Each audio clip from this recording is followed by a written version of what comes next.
I've chosen India as my topic, and I would like to present a rhetorical nonfiction analysis on two articles I've chosen. The first one is India's Devadasis Trapped in a Cycle of Poverty and Sex Work. It's an article written by Sutirta Saharia, who is an independent journalist writing about human trafficking, gender violence, and development in South Asia. The article was published on the Huffington Post on the 18th of April 2017. The topic of the text is how a system in India traps girls to a life of sex work in the name of religion. The circumstance in which the text is written is that the Devadasi system was banned back in 1988, resulting in a sharp decrease in the practice. However, reports have been made that the system continues to exist in secret, and in 2013 it was estimated that roughly 450,000 girls were still a part of this extreme lifestyle. Most of them are found in the southern states in India. To understand who the readers are, it is essential to understand how the author utilizes the language. The author focuses on writing medium to long sentences, presumably to better inform the readers and to add a rhythm to his writing. He also uses a few contractions whenever he's quoting people. However, he does not use contractions in his own sentences, which indicates that he's trying to keep his writing rather formal. The level of formality in the article is also evident considering the author's use of a wide variety of different words and perfect punctuation. Furthermore, the author makes use of quotations whenever he's trying to prove his point or put emphasis on a certain fact. The author uses neither positive nor negative connotations, thereby keeping his writing neutral, objective, and unbiased, and thus giving the readers a chance to determine their own opinion. However, even though the author is very little biased, there is still an angle to the article, which means that he intentionally wants to tell the story from the Devadasi's perspective. Moreover, the tone of the article is rather calm and collected, resulting in the article appearing more trustworthy and engaging. The author's arguments are generally backed up by quotes from experts. This increases the author's ethos due to the fact that he strengthens the reader's trust, and with that makes the article seem more reliable. Additionally, the Huffington Post are characterized by having a diverse audience. They cover a wide range of topics and different perspectives in a relatable voice, as well as include diversity of voices that are not always a part of the conversation. They do this to ensure the audience can continue to be diverse and mixed. This is especially true to this article, where the focus is on the weak and exploited people in the Devadasi system. In conclusion, the author Sutirta Saharia is excellent at delivering information that is unbiased. He does this by making use of ethos consisting of facts followed up with quotes to support his arguments. The statements he presents is neutral or are neutral, which makes the article more trustworthy and objective.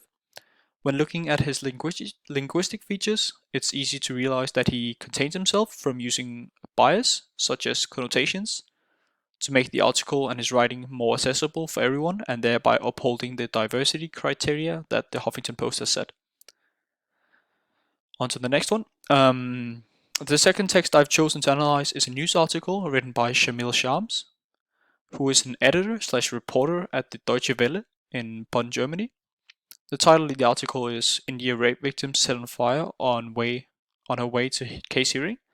The article was published on the 12th of May 2019 on the Deutsche Welle. The topic of the text is the current rape situation in India, which doesn't seem to slow down. The circumstance in which the text is written is that a 23-year-old girl in the northern Indian state of Uttar Pradesh was set ablaze a day before the article was written. The girl was on her way to a case hearing when a group of men assaulted her before setting her on fire, according to local media reports. The author focuses on writing short to medium-length sentences. This is likely to create tension, along with trying to keep the readers interested, considering it's a news article which needs to get the reader's attention for them to continue to read the article. The layout of the article consists of a headline, a lead paragraph where the readers can find all the answers, and then a big image, then an explanation that presents the facts, and lastly, the additional information to the story. The author doesn't utilize any contractions in his writing, which demonstrates the level of formality.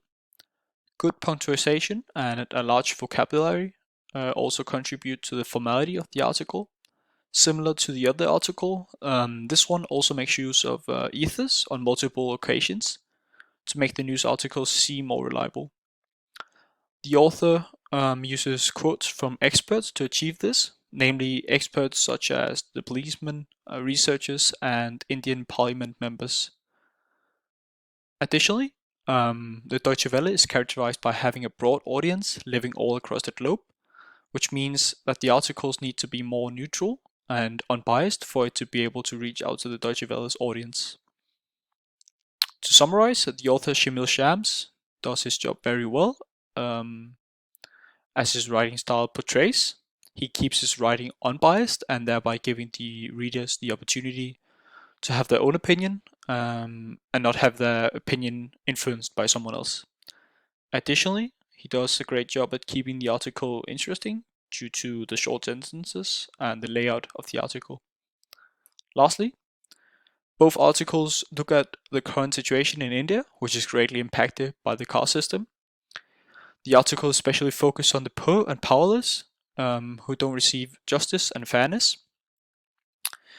India's caste system is alive and kicking and maiming and killing is an article from The Guardian, which we have studied in class.